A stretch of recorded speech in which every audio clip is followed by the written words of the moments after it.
Isang magandang araw mga kaibigan! Narito na naman po si Shenshen TV na magbabahagi sa inyo tungkol sa kwento ng pag-ibig.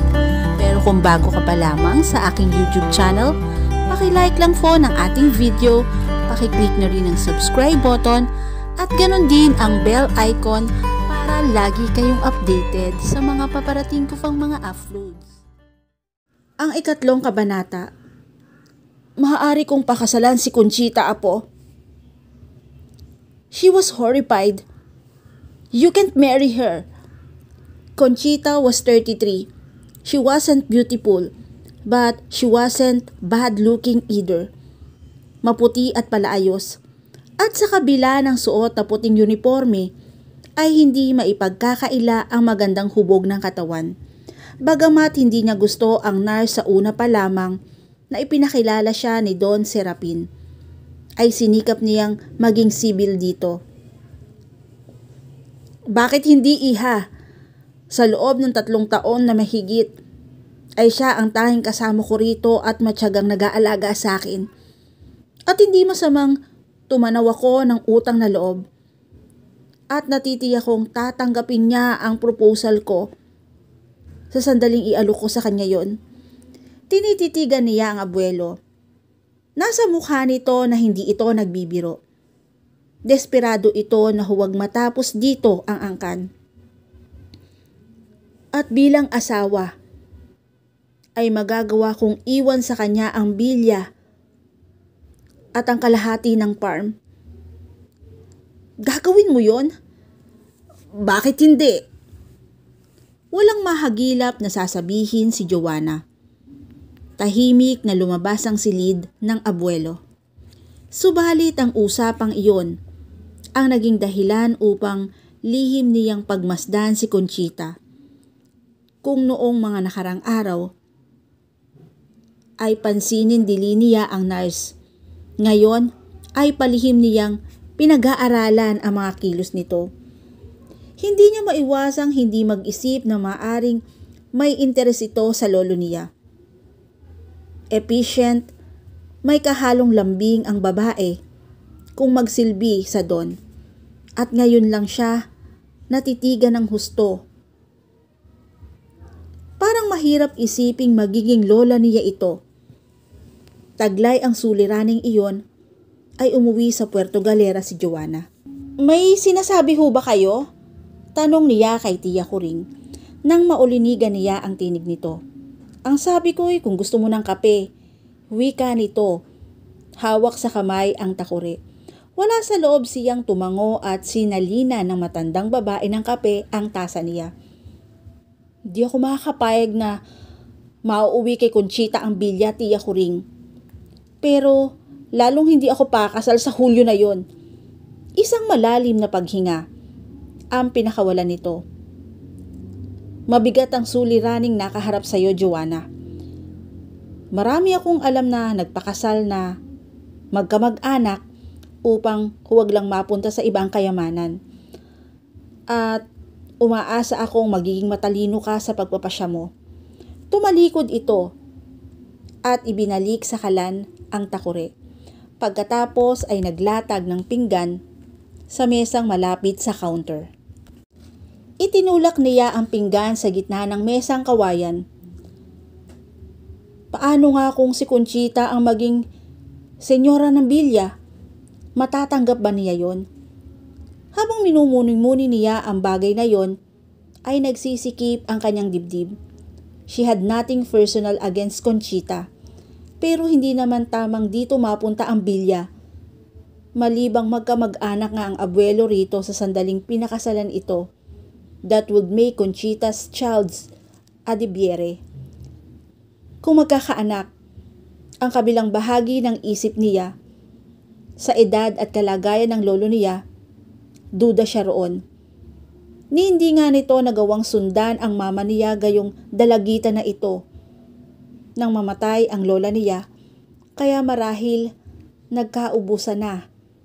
Ang lahi nito ay dahil hindi talaga productive ang mga Delbiere.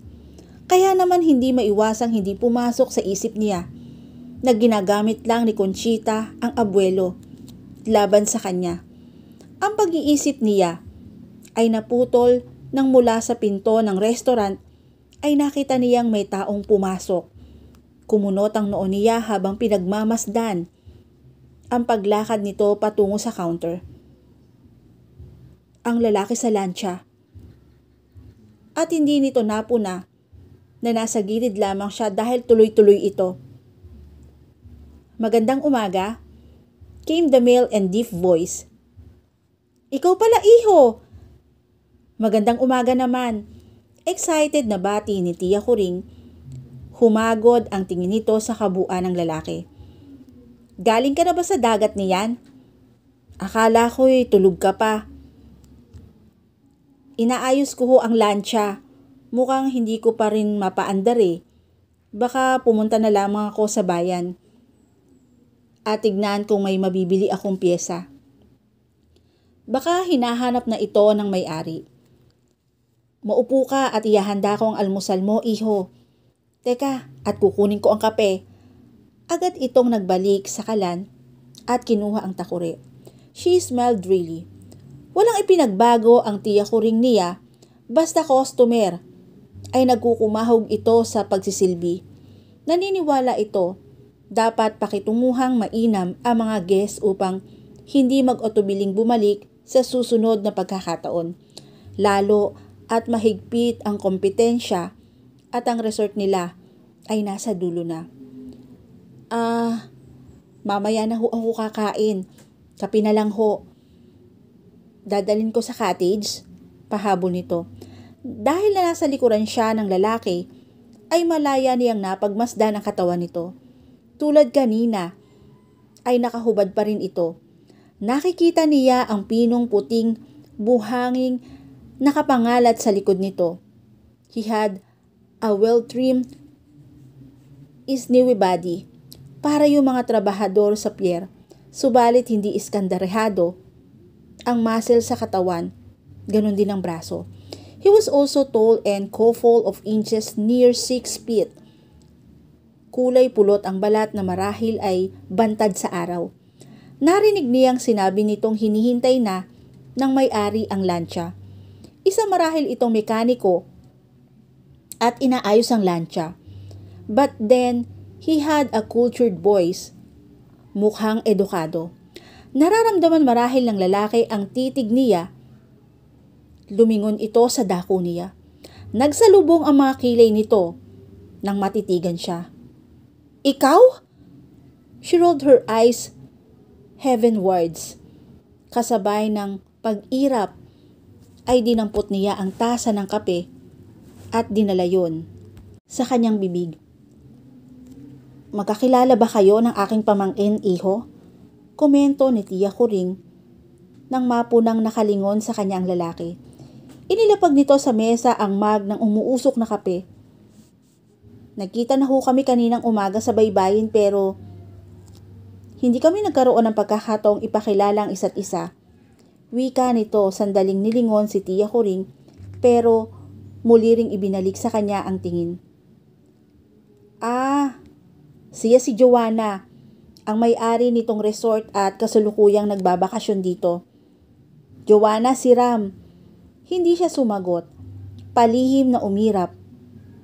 Ang bastos na lalaki ay ang kaisa-isang guest ng resort. Kinuha nito ang mug ng kape na iniabot ng Tia Kuring at lumakad patungo sa mesa niya. Okay lang kung maupo ka rito. Gusto niyang tarayan, pero nariyan ang Tia Kuring niya. Customer is always right. Yun ang panuntunan nito. Ang sabi mo'y dadalhin mo sa cottage ang kape mo. Wika niya sa tinig, nakasinlamig ng pang-umagang hangin sa dagat. Hinila ng lalaki ang bangko at naupo roon. Inilapag ang mug sa mesa. Then he smiled apologetically. Gusto kong humingi ng paumanhin. Hindi ko inaasahang may tao sa aplaya sa oras na yon. Ang sinabi ni Mang Berting ay walang guest sa resort na to kapag ka off-season. Kaya pinili ko sa baybayin na to na hilahin ng lancha. At pagkatapos ay bigla ka na lamang lumitaw doon na nakapantulog. Hindi naman siguro kaila sa'yo ang reputasyon.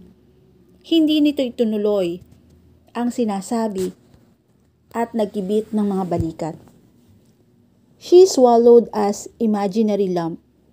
The man wasn't Brad Pitt handsome, but she noticed that he had his own brand of attraction. Ang ngiting namutawi sa mga labi nito ay higit na mapanganib kaysa sa paborito niyang Hollywood actor. Ang uri ng ngiting sapat upang makalimutan niya ang sinabi nito sa kanya sa aplaya. Yun din ang dahilan ko kung bakit nasa aplaya ko na nakapantulog lang. Hindi ko inisip na may ibang tao. Ibinalik niya ang pansin sa kape niya. Dinala niya yon sa bibig at uminom. Then, grimace silently. Malamig na yon. Her eyes went back to the man who took a sip from his own coffee mug. She studied his face. May ilang hibla ng basang buhok ang bumagsak sa noo nito at may bahid na grasa ang bahagi ng mukha nito. Nangingitim ang mukha sa magdamag na pagtubo ng stubbles. Yet he didn't look untidy. Her eyes focused on his broad,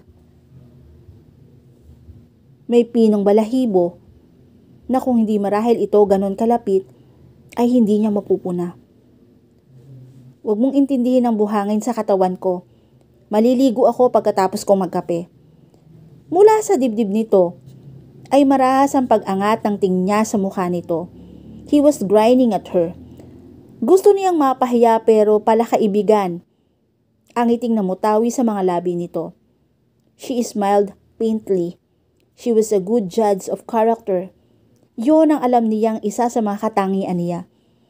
Sa kabila ng sinabi nito kanina sa dagat, na hinihingi na naman ng paumanhin, this man looked pleasant enough. Besides, she wasn't a snob. Kaninong lansya yung ayaw umandar? Tanong niya na casually. Sa isang kaibigan ko. Bagong bili. Sinubukan kong gamitin sa dagat kahapon. Ayun, pumalya sa gitna ng laot. Mabuti na lamang at nadaanan ako ng mga bangkang mangingisda. Lalo na si Mang Berting. Hinila namin dito. Tumango siya. Then asked conversationally. Magtatagal ka ba rito? Depende. Mamaya maghahanap ako ng pyesa sa bayan. Kung meron at napapaandar ko, babalik na ako. Pero duda kong may mabibili ako rito sa Puerto Galera. Malamang ay sa Batangas pa. Magpapautos ako. Inubos nito ang laman ng mug at pagkatapos ay tumayo na. Mauna na ako sa'yo. Muli siyang tumango. Sinundan ng tingin ang lalaking admiring the sunway back. Nasa malapit na ito ng kanyang pinto nang tawagin ni Tia Coring. Maalala ko nga pala Ram, pahabol na sabi. Anong buong pangalan mo at nang mailista ko sa record book namin? Di ko naitanong kagabi Ramon del Biarijo manang Coring, wika nito. Kung nabigla man si Tia Coring, ay hindi nito naipahalata. Si Joanna na kung hindi natakpan ang bibig ay malamang na mapasinghap ng malakas. Nagpatuloy na ito sa paglabas. Ang magtiya ay nagkatinginan. Isa siyang Del Biere, Tia Coring. Halos walang tinig na maglandas sa bibig niya. Nabigla rin ako, Joanna, pero ano naman ngayon kung kaapelyido ng lolo mo ang ating guest? Hindi siya sumagot. Kapag kakunwan, ay tumayo at lumabas ng restaurant upang habulin si Ram. Nakapasok na ito sa cottage nito. She acted on impulse and ran toward the direction of his cottage. Kasalukuyang hinubad ni Ram ang basang pantalon upang pumasok sa shower room nang marinig ang mahinang katok. Napatitig siya sa pinto. Unti-unting bumukasyon. Sumungaw magandang mukha ni Joanna. A hesitant smile on her lovely lips. He stopped unzipping his jeans but didn't bother to zip it back. May nakalimutan ba ako? Aniya. He saw her swallowed with difficulty. Ang mga mata nito ay mahigpit na nakatuon sa mukha niya na tila ba kapag ka ibinaba nito yun ay makakagawa ito ng isang malaking kasalanan. Bago ka mag-check out, maaari ba tayong mag-usap? Muling tumaas sa mga kilay niya. Hindi na bago ang mga babaeng nagpapakita ng motibo sa kanya pero hindi niya yun inaasahan mula kay Joanna. Lalo at nalaman niyang mali ang una niyang palagay rito. He was curious too. Ano ang ipakikiusap nito? Hindi niya gustong isiping tama ang unang hinala niya rito. He will very much disappointed. At bahagya siyang namanghang malamang kasama ng kuryosidad niya ay parang gusto niyang magalit. Kaninang makita niya ito sa dagat ay totoong nabigla siya. Mula sa katahimikan ng paligid, ay basta na lamang itong lumitaw sa dalampasigan. Like a sea nymph. For a moment, he was thunderstruck. She was young, beautiful, decent. Ang kilos, ang galaw. Ang kanyang muka ay naghahayag ng kalidad. Hindi niya gustong paniwalaan na isa si Joanna sa mga babaeng. He silently shook his head. Tungkol sanang ipapakiusap mo sa akin. Malalaman mo kung papayag kang nag-usap tayo mamaya. Isang mahabang pahinga ang pinakawalan niya. A muzzled flex in his jaw. Nangihinayang siya. Joanna, he said patiently. Isa kang magandang babae. Walang lalaking tatanggas sa'yo. Pero hindi ako interesado. Horrified gaps came out of her throat. Pinamulahan ng muka. It wasn't what you think, she said angrily. Lahat ba ng babaeng gustong makipag-usap sa'yo? Pinag-iisipan mo ng masama? Sandali lang. Pigil niya sa akmang pagtalikod nito. Okay, I'm sorry. Sa ikalawang pagkakataon. The sincerity in his voice stopped her from her track. Lumingon sa kanya si Joanna. Okay. Niyuko niya ang relo sa braso. Anong pag-uusapan natin? Umiling si Joanna. Alam kong nagmamadali ka ngayon. Kapag ka natapos mo nang gawin ang lancha bago ka umalis. There was an urgency in her voice. And he was intrigued. Okay. Niyuko niya ang relo sa braso. Anong pag-uusapan natin? Umiling si Joanna. Alam kong nagmamadali ka ngayon. Kapag ka natapos mo nang gawin ang lancha bago ka umuwi.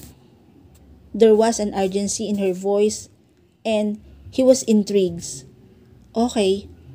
At dito na po natatapos ang chapter 3 ng aking kwento. Muli po, samahan niyo po ako muli sa susunod pang kabanata. Thank you for watching and God bless all.